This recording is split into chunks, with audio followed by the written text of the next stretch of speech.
Hello everyone and welcome back to my channel. Today we are going to talk about divided brain and its effect on epilepsy. मतलब what happens when brain is divided in half. तो आज की video जो है उसके अंदर हम brain के बारे में बात करेंगे, सेरेब्रल हेमिस्फीयर्स को डिस्कस करेंगे, कौन से एरिया का क्या फंक्शन है, इसके साथ साथ या कौन सा पार्ट जो है ब्रेन का वो किस किस को कंट्रोल करता है, और अगर डिवीजन हो जाए दोनों ब्रेन की यानी दोनों ब्रेन के पार्ट्स की, that is hemispheres, cerebral hemisphere, left hemisphere and right hemisphere, अगर डिवाइड हो जाए तो उसके क्या इफ़ेक्ट्स होंगे, और इसके साथ साथ एपिलेप्सी के अंदर ये चीज़ जो है डिवीजन ऑफ द ब्रेन किस तरह हेल्प करती है. Let's start. हमने सेरेब्रल हेमिस्फीयर्स को आइडेंटिकली ही ट्रीट किया है और हमें यही लगता है कि लेफ़्ट हेमिस्फीयर और राइट हेमिस्फीयर्स जो हैं वो इक्विवेलेंट हैं. और जैसे कि हमें पता है कि लेफ़्ट हेमिस्फीयर जो है वो right side of the body को कंट्रोल करता है और राइट हेमिस्फीयर जो है वो left side of the body को कंट्रोल करता है. क्लोजर एग्जामिनेशन से रिवील किया है कि ब्रेन के कुछ पार्ट्स में एसिमेट्रीज हैं. ऑटोप्सीज के थ्रू मेजर किया गया कि लेफ़्ट हेमिस्फीयर जो है वो लार्जर है राइट हेमिस्फीयर से. 1861 में फ्रेंच एंथ्रोपोलॉजिस्ट पॉल ब्रोका ने अपने पेशेंट के अंदर एक डैमेज एरिया को देखा, पॉइंट आउट किया, जिसकी वजह से जो कि लेफ़्ट हेमिस्फीयर के लेटरल फिजर के बिल्कुल ऊपर था, और उसकी वजह से उस पेशेंट का स्पीच लॉस का प्रॉब्लम था. तो इस एरिया को ब्रोकास एरिया कहा जाता है क्योंकि ये जो है वो इन्वॉल्व होता है प्रोडक्शन ऑफ स्पीच साउंड्स के. डिस्ट्रक्शन अगर राइट साइड पे इसी जगह पे हो, दैट इज़ राइट हेमिस्फीयर के लेटरल फिजर की बिल्कुल ऊपर वाली जगह पे अगर डिस्ट्रक्शन हो तो स्पीच इम्पेयरमेंट रिजल्ट नहीं करता. वो ब्रेन एरियाज जो इन्वॉल्व होते हैं understanding speech, ability to write और अंडरस्टैंडिंग रिटन वर्ड्स, वो यूजली लोकेटेड होते हैं लेफ़्ट हेमिस्फीयर में. वो पर्सन जो सफ़र करता है स्ट्रोक लेफ़्ट हेमिस्फीयर का, वो ज़्यादातर चांसेस उसके होते हैं और ज़्यादातर यही होता है कि लैंग्वेज इम्पेयरमेंट का इशू उस इंडिविजुअल में आए जिसको लेफ़्ट हेमिस्फीयर का स्ट्रोक हो. ये जो होता है ये यूजली ट्रू होता है राइट हैंडेड इंडिविजुअल्स के लिए क्योंकि उनका लेफ़्ट हेमिस्फीयर जो होता है वो डोमिनेंट होता है. वो लोग जो कि लेफ़्ट हैंडेड होते हैं उनके स्पीच सेंटर्स जो होते हैं वो लोकेटेड होते हैं राइट हेमिस्फीयर्स में या फिर डिवाइड होते हैं दोनों में. लेकिन स्टिल जो मेजॉरिटी लैंग्वेज फंक्शंस जो होते हैं वो लेफ़्ट हेमिस्फीयर में होते हैं, सेम जैसे कि राइट हैंडेड इंडिविजुअल्स के होते हैं. नॉर्मल इंडिविजुअल्स के जो हेमिस्फीयर्स जो होते हैं वो जब इंफॉर्मेशन जो है वो लेते हैं तो इंस्टेंटली इमीडिएटली ट्रांसफ़र करते हैं दूसरे हेमिस्फीयर में. लाइक फॉर एग्जांपल अगर लेफ़्ट हेमिस्फीयर जो है वो इंफॉर्मेशन जो है वो लेता है तो वो इमीडिएटली उसको राइट हेमिस्फीयर में सेंड करता है. और ये जो इनकी कम्युनिकेशन हो रही होती है लेफ़्ट और राइट हेमिस्फीयर की, वो हो रही होती है एक ब्रॉडबैंड कनेक्टिंग फाइबर्स से जिसे कॉर्पस कैलोसम कहा जाता है. ये जो है ये एक तरह से कम्युनिकेशन प्रोवाइड करता है ब्रेन के हेमिस्फीयर्स के बीच में, और अगर ये कट जाए तो स्प्लिट ब्रेन कहलाया जाता है. अब एपिलेप्सी के अंदर जो इशू आता है वो ये होता है कि लाइक फॉर एग्जांपल अगर एपिलेप्सी जो है सीजर्स जो हैं वो ब्रेन के एक हेमिस्फीयर के अंदर अकर हो रहा है तो वो due to corpus callosum automatically दूसरे हेमिस्फीयर के अंदर चला जाएगा, जिसकी वजह से अगर फॉर एग्जांपल राइट हेमिस्फीयर के अंदर सीजर हो रहा है तो वो जो है वो ऑटोमेटिकली अफेक्ट कर रहा है left side of the body एक इंडिविजुअल की. लेकिन अगर वही सीजर जो है वो कॉर्पस कैलोसम के थ्रू लेफ़्ट हेमिस्फीयर में जाता है तो वो उससे ऑटोमेटिकली दूसरा side of the body that is right side of the body के जाएगा. तो इस तरह यानी दोनों हेमिस्फीयर्स भी अफेक्ट हो रहे हैं और दोनों पूरा होल बॉडी अफेक्ट हो रहा है. तो इसलिए न्यूरोसर्जन्स ने इसका ट्रीटमेंट इस तरह निकाला है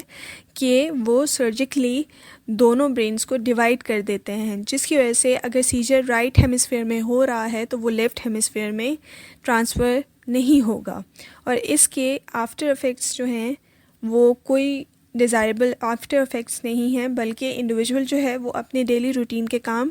आराम से कर सकता है और इसके वजह से डिक्रीज़ होता है सीजर में, और जो सीजर है वो उसी हेमिस्फीयर तक महदूद रहता है और वो दूसरे हेमिस्फीयर में ट्रांसफ़र नहीं होता और दूसरी साइड ऑफ द बॉडी को डैमेज नहीं करता. इसी तरह जब आइज़ जो हैं वो एक फिक्सेटेड पॉइंट के ऊपर फिक्सेट करती हैं तो दोनों आइज़ के लेफ़्ट साइड का जो इमेज है वो राइट हेमिस्फेयर में जाता है और दोनों आइज़ के राइट साइड का इमेज जो है वो लेफ़्ट हेमिस्फेयर में जाता है। तो इस तरह एक नॉर्मल ब्रेन के अंदर जो है जब ये विजुअल फील्ड के थ्रू स्टिमुलाई एंटर करता है एक हेमिस्फेयर में तो वो रैपिडली कम्युनिकेट कर दिया जाता है दूसरे हेमिस्फेयर में थ्रू कॉर्पस कोलोसम, ताकि ब्रेन जो है वो फंक्शन करे एज अ यूनिट। लेकिन अगर वही कॉर्पस कोलोसम जो है वो कट कर दिया गया हो तो वो कम्युनिकेट नहीं कर पाता, क्योंकि वो as a communication broadband use किया जाता है। तो उस सूरत में ब्रेन को स्प्लिट ब्रेन कहा जाता है। अगर हम इनके ऊपर स्प्लिट ब्रेन सब्जेक्ट्स के ऊपर एक्सपेरिमेंट्स की बात करें तो रॉजर स्पेरी ने इसके ऊपर बहुत रिसर्च की, बहुत इस फील्ड में काम किया और उन्हें नोबेल प्राइज़ भी दिया गया 1981 में फॉर हिज रिसर्च। कि रॉजर ने जो रिसर्च किया था, जो टेस्ट सिचुएशन थी वो ऐसी थी कि मेल सब्जेक्ट को लिया गया था जो कि स्प्लिट ब्रेन ऑपरेशन जिसका हुआ था, और उसके आगे एक स्क्रीन लगाई गई थी कि उसके जो हैंड्स हैं, उसके हाथ जो हैं वो उनको देख नहीं सक रहा था। वो स्क्रीन उसके हाथों को उसके नज़रों से छुपा रही थी, मतलब वो अपने हाथों को देख नहीं पा रहा था। और फिर उसकी गेज़ जो थी, यानी वो जो देख रहा था वो बिल्कुल फ्रंट ऑफ द स्क्रीन था कि इतने में लेफ़्ट साइड स्क्रीन पे 1/10 ऑफ अ सेकेंड के लिए एक वर्ड फ्लैश हुआ जो कि नट था। अब उससे कहा गया कि जो कि नट था, अब वो नट जो था क्योंकि वो लेफ़्ट साइड पे था तो लेफ़्ट साइड की विजुअल स्क्रीन से वो automatically right side of the brain गया, जो कि कंट्रोल करता है left side of the body. Hemisphere की जो है उसमें ब्रोकास एरिया है जो कि स्पीच को कंट्रोल करता है, which is related to language, और राइट साइड पे वो नहीं होता। तो जब सब्जेक्ट से पूछा गया, उसके आगे एक पाइल रखा ऑब्जेक्ट्स का और उससे कहा गया कि इसमें से तुमने जो वर्ड देखा है वो निकालो, क्योंकि वो लेफ़्ट साइड पे हुआ था तो वो ऑटोमेटिकली राइट साइड पे गया, तो उसने निकाल लिया। पाइल्स ऑफ ऑब्जेक्ट में से नट निकाल के जो एक्सपेरिमेंटर था उसको दिखाया कि ये मैंने देखा है। तो जब उससे पूछा गया कि क्या देखा है तुमने, तो ही वॉजेंट एबल टू स्पीक, क्योंकि वो नहीं बता पा रहा था, क्योंकि स्पीच जो है वो लेफ़्ट साइड कंट्रोल करता है, और क्योंकि वो विजुअल फील्ड लेफ़्ट पे स्क्रीन के देखी गई थी तो वो राइट साइड पे गई। तो उसने ये तो टच करके फील करके बता दिया कि अच्छा मैंने नट देखा है, बट वो बोल नहीं पा रहा था कि उसने क्या देखा है। और क्योंकि कॉर्पस कोलोसम जो था, वो कॉर्पस कोलोसम जो है वो कट हुआ था, जिसकी वजह से वो जो वर्ड था वो राइट हेमिस्फेयर से कम्युनिकेट नहीं हुआ लेफ़्ट हेमिस्फेयर पे, जहाँ पे स्पीच एरिया, ब्रोकास एरिया जो कि स्पीच को कंट्रोल करता है वो प्रेजेंट था, जिसकी वजह से वो बोल नहीं पा रहा था कि उसने क्या देखा है। फिर जब उससे क्वेश्चन किया गया स्प्लिट ब्रेन सब्जेक्ट से, तो वो टोटली अनअवेयर था कि लेफ़्ट साइड का जो हैंड है वो क्या कर रहा है या क्या फील कर रहा है, क्योंकि जो सेंसरी इनपुट्स लेफ़्ट के थे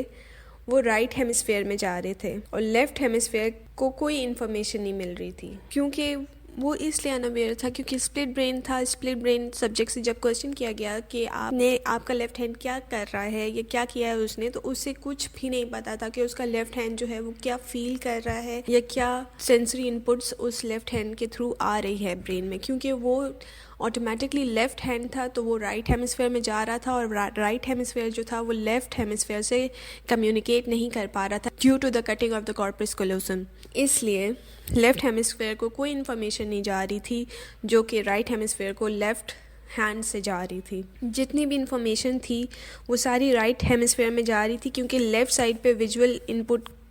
दिया गया था जो कि ऑटोमेटिकली राइट साइड पे गया, फिर लेफ़्ट हैंड से ही फील किया उसने और बता दिया।